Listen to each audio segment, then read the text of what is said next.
bendiga. Te saluda el pastor Pedro Martínez de acá, desde las instalaciones de Home. Creo que es un lugar que les dará sentimiento a algunos cuando sepan que estoy por acá. Y he venido a grabarte un mensaje de esperanza, un mensaje de fe, un mensaje que nos sacie, que nos haga crecer y que nos haga mentalizarnos que dentro de estas circunstancias, dentro de estas situaciones, está Dios controlando absolutamente todo. He grabado ciertas predicaciones para ti, hablando acerca de tener firmeza, de poder tener fe en la hora de la prueba, en la crisis que de alguna manera u otra estamos, en no ver esta circunstancia como un encierro, sino verlo como una oportunidad de exilio para poder tener más expectativas de fe, de confianza y poder crecer mucho más.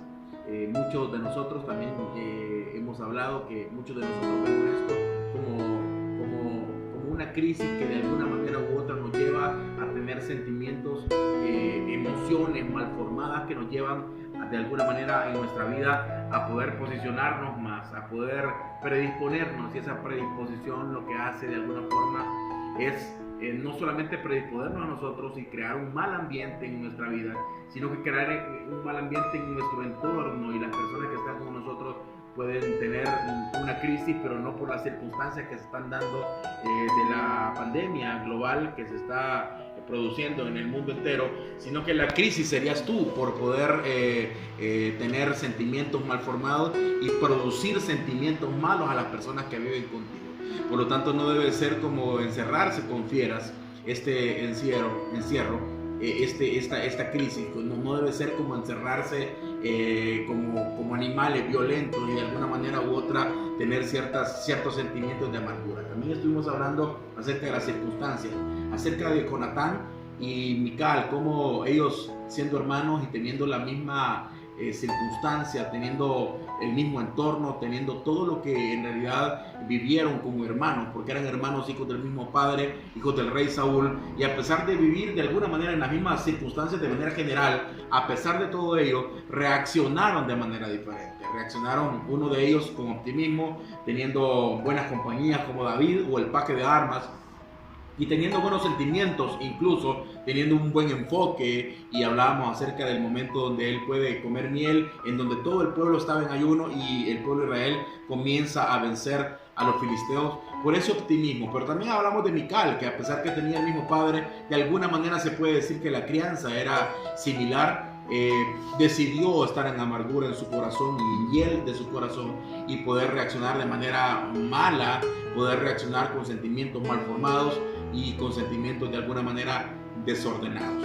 Quiero decirte entonces de que va a adecuarse o va a depender de acuerdo a la perspectiva con la cual nosotros veamos esto. Si lo vemos como un encierro, si lo vemos como un exilio para empoderamiento, si lo vemos como una tempestad o lo vemos como una oportunidad. Y hablando de tempestad, en la Biblia se habla acerca de una porción muy conocida y una porción bastante familiar para nosotros, en donde se habla que los discípulos estaban en un momento en una barca y había una tempestad rotunda. Quiero llevarte esta palabra para tu vida, para que tú puedas pensar en esto como una tempestad, pero no hay nada de malo en poder ver esto como una tempestad, siempre y cuando veas esto como una tempestad total y absolutamente controlada por Dios para nuestra vida.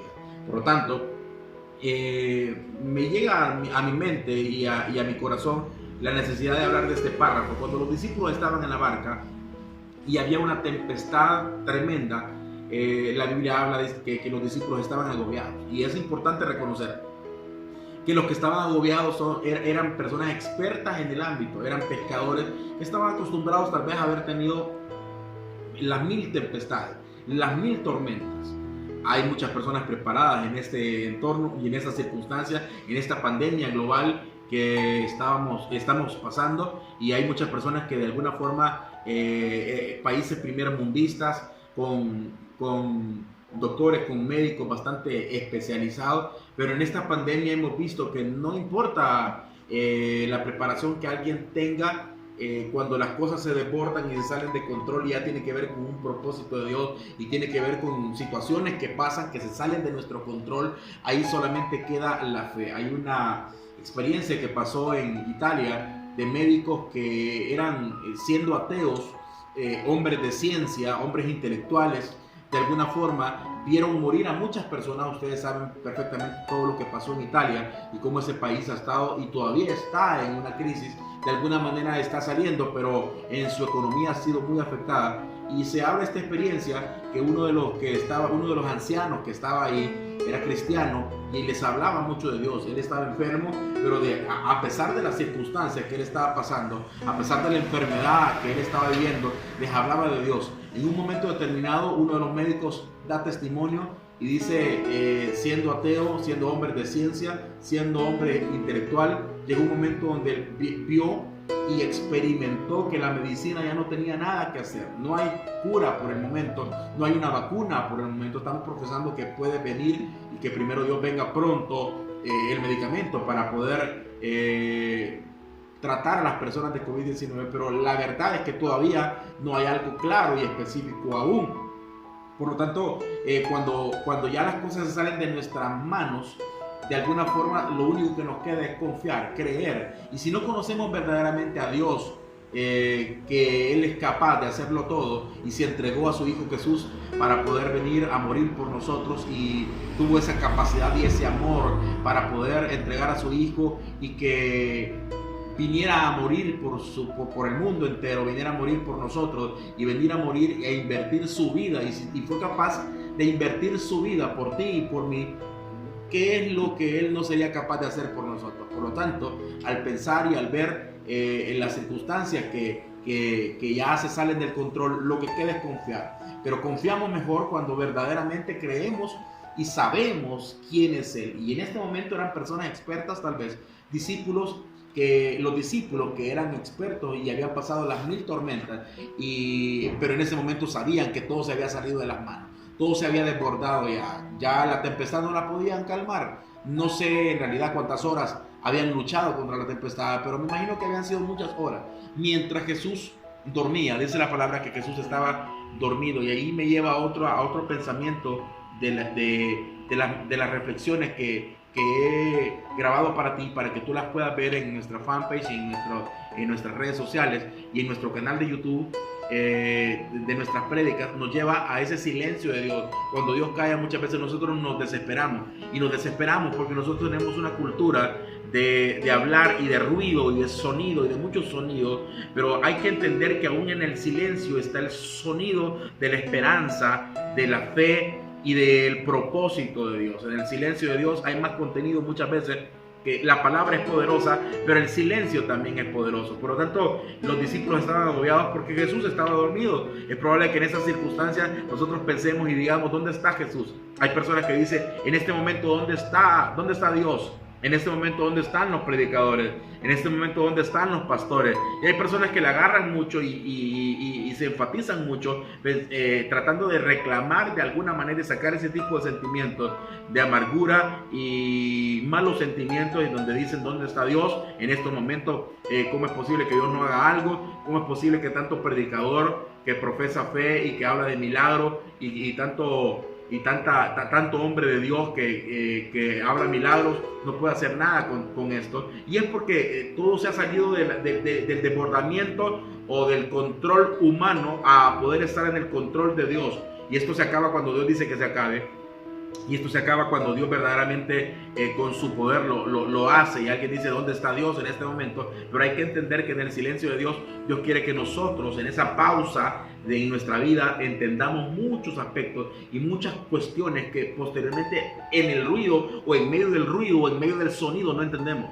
Y en el silencio podemos entender. No sé si te ha pasado alguna vez que en el silencio nosotros empezamos a meditar y entendemos, muchas veces encajan pensamientos de circunstancias que no hemos entendido tal vez anteriormente, pero en ese momento de silencio, en ese momento de paz, en ese momento de pausa, en ese momento comprendemos qué es lo que pasaba, qué es lo que está pasando. Por lo tanto, por eso Dios de alguna manera guarda silencio, porque en el silencio quiere que comprendamos, que ubiquemos, que ordenemos nuestras emociones y que lo escuchemos, y que escuchemos ese sonido del silencio en donde nos habla esperanza, nos habla fe, nos habla su propósito y que nos enseña y nos ayuda a hacer un buen depósito para ese propósito. Una frase que nosotros profesamos habitualmente es esa frase que decimos para poder tener el propósito de Dios.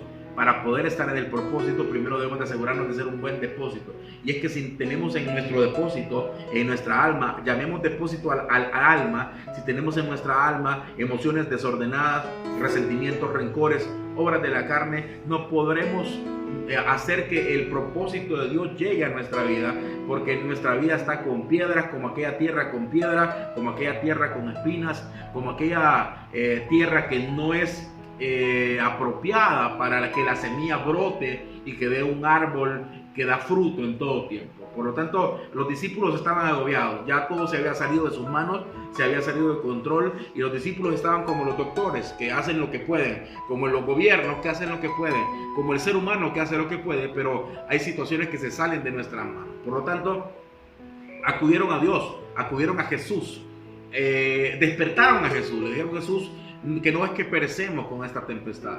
Creo que el ser humano es lo mejor que puede hacer, acudir a Dios, acudir a Jesús en momentos de circunstancias, en momentos de situaciones. A veces decimos, pero yo le clamo, le hablo, pero no me contesta. Y como cierta canción por ahí que surgió en la época de los 90s, de un grupo de rock, en donde habla que tocó las puertas del cielo y no le fueron abiertas, porque no entendió.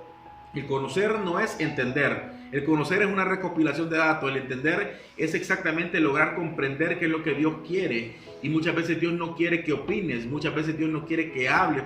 ¿Por qué? Porque es un dictador que quiere que te calles, no, sino que porque no es tiempo de hablar, no es tiempo de opinar, es tiempo de callarse y obedecer. Por lo tanto, los discípulos acudieron a Jesús, lo despiertan, y dice la Biblia que Jesús se levanta, y en ese momento que Jesús se levanta, aparte de reprenderlos y decirles hombre de poca fe, dice la Biblia que se levanta Jesús, y Jesús reprende al viento y a la mar. Y esa palabra reprender en el griego, quiero que entendamos el concepto y el contexto de la situación. Esa palabra reprender es como aquel que puede reprender a una mascota, es decir, aquel que tiene la autoridad para poder reprender, por ejemplo, a un perro y poderle decir cállate a ese perro, poderle decir échate a ese perro. El contexto que se habla de esa palabra reprender en griego es exactamente esa palabra, como aquel que reprende a una bestia o que sujeta a una bestia, pero lo hace con toda autoridad y lo hace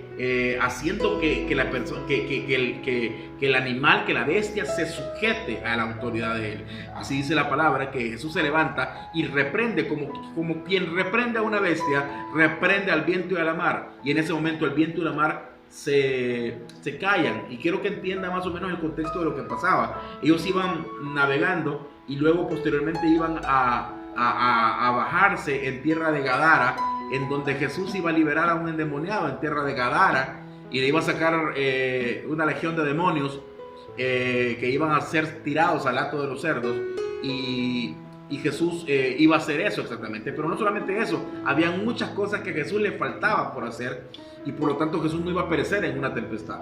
Lo que Jesús le quería decir a los discípulos es eso: Él no iba a perecer en esa tempestad, Él no había llegado a este mundo para perecer en esa tempestad. Y eso me lleva a otra porción bíblica donde se habla que pasaron muchos días en una gran tormenta, en una tormenta fuerte, el apóstol Pablo y muchos que iban ahí, y pasaron una tormenta, un viento huracanado, lo dice la Biblia de manera literal, que se llama Euroclidón, y ese viento huracanado había agobiado a tal grado que tenían días de no comer. Pero la Biblia habla que Pablo les había recomendado anteriormente no viajar, pero lo hicieron, no obedecieron. Cuando pasaron muchos días y pasaron ya muchos días de tormenta en donde no querían ni comer, Pablo se levanta en pie y Pablo dice esta frase que a mí me encanta mucho el poder leer y poder reflexionar en ella, cuando Pablo dice: hubiera sido bueno que me obedecieran, pero no se preocupen, nadie se preocupe acá, porque ningún cabello de vuestra cabeza va a perecer, porque el ángel de Jehová, de Dios, de quien soy y a quien sirvo, habla de una identidad de alguien que confía en Dios, porque no solamente sabe quién es Dios, sino sabe quién es Él para Dios. O sea, es decir, una cosa es no saber nada de Dios. Y mucha gente dice: tengo fe en Dios, pero no lo conoce. Y no conociéndolo, pues entonces le tiene fe a nada. Otra cosa es creer porque en realidad conocemos a Dios.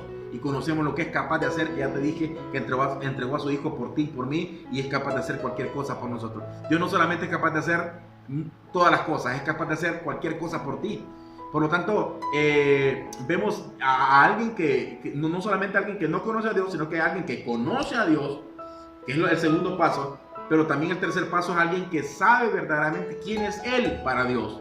Y eso es totalmente importante, saber que un ser sobrenatural que lo tiene todo controlado, que tiene en su mano absolutamente todo y tiene la capacidad para reprender lo que sea, porque las cosas fueron creadas por Él y para Él, y por lo tanto Él en su mano poderosa sostiene la naturaleza y el universo entero. Y alguien que sabe verdaderamente quién es Dios, confía y dice las palabras del apóstol Pablo: ningún cabello de vuestra cabeza va a perecer, porque el ángel de Jehová, de quien soy y a quien sirvo, ha estado conmigo y me ha dicho que nadie va a perecer, así que tomen alimento porque yo tengo que compadecer ante César.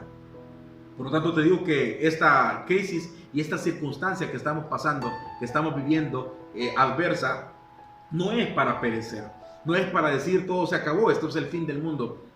Es para que el nombre de Dios sea glorificado, es para que tu vida brote de una manera magna y poder comprender verdaderamente para qué nacimos, para qué estamos en este lugar, para qué estamos en esta vida, para servirle al Señor.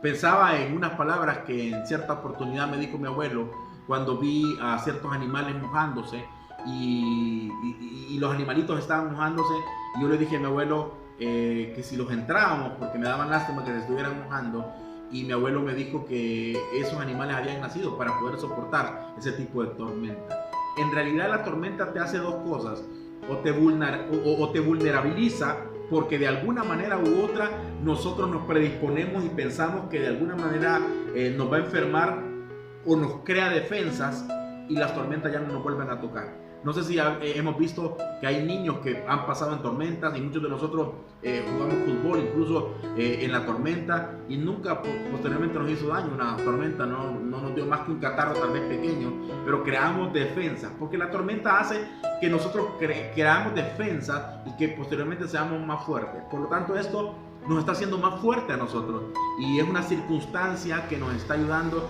a poder ser más fuerte, a poder vencer, a poder estar fortalecido, a poder decir el Señor está y tiene bajo control todo esto. No solamente tiene bajo control eso, sino que está dentro de esto en un propósito divino de Dios en nuestra vida, para poder sacar lo mejor de nosotros mismos y que seamos un buen depósito para el propósito de Dios. Por lo tanto, Jesús les dice a los discípulos: yo no he venido a perecer, es más, voy a bajarme en tierra de Gadara y voy a sacar a 6,000 demonios de un endemoniado, y se me van a postrar y me van a decir: Jesús, hijo de David. Y posteriormente voy a hacer muchos milagros, voy a morir en una cruz, voy a resucitar al tercer día, y voy a estar a la diestra del Padre, teniendo un nombre que es sobre todo nombre, para que en el nombre del cual se doble toda rodilla del cielo, de la tierra y debajo de la tierra, y tener el nombre más excepcional y el nombre más magno de todo el universo entero. Es decir, Jesús no venía a morir en esa tempestad, Jesús venía a resurgir bajo ese tipo de situaciones y bajo ese tipo de crisis, bajo ese tipo de adversidades o animadversiones. Por lo tanto, en nuestra manera de ver las cosas debe de estar esa fe, ese optimismo de saber y pensar que estas circunstancias que estamos pasando es exactamente para eso, para que el nombre del Señor sea glorificado y para que nosotros resurjamos. Tú no vas a perecer, tú tienes que compadecer ante César como Pablo. Tú no vas a perecer, tú tienes que hacer muchas cosas y muchos milagros y prodigios. Dice la Biblia: estas señales seguirán a los que creen. En mi nombre echarán fuera demonios, pondrán las manos sobre los enfermos y serán sanos. Esto es lo que está sacando lo mejor de Dios para nuestra vida. Y cuando lo mejor de nuestra vida llega, lo mejor de Dios se extiende al mundo entero, y nosotros somos de bendición para las personas. Por lo tanto, te incito a que no te frustres por esta tempestad, que no te frustres por esa tormenta, sino que te digo algunas cosas. 1, crea defensa en esta tormenta. 2, aprende a escuchar la voz de Dios en momentos donde Dios aparentemente está dormido, aparentemente está en silencio. 3, reconoce quién es Dios, el que puede calmar el viento y la mar, el que puede reprender cualquier situación, porque Él es el amo del universo entero, el creador, y todas las cosas subsisten por Él. Y 4, entender verdaderamente quién soy yo para Dios. Si Él invirtió su vida por mí, es capaz de hacer cualquier cosa por mí. Por lo tanto, yo estoy en un propósito divino y esta prueba no es para perecer, sino para que Dios sea glorificado. Te invito a que te suscribas a nuestro canal de YouTube, Peter Hom TV, y te invito también a que busques nuestras redes sociales, tanto la privada como la fanpage, Peter Hom o Peter Martínez. Puedes buscarme de esa forma en Twitter, también en Instagram, y esperamos ser de bendición para tu vida. Dios te bendiga y pasa un feliz día.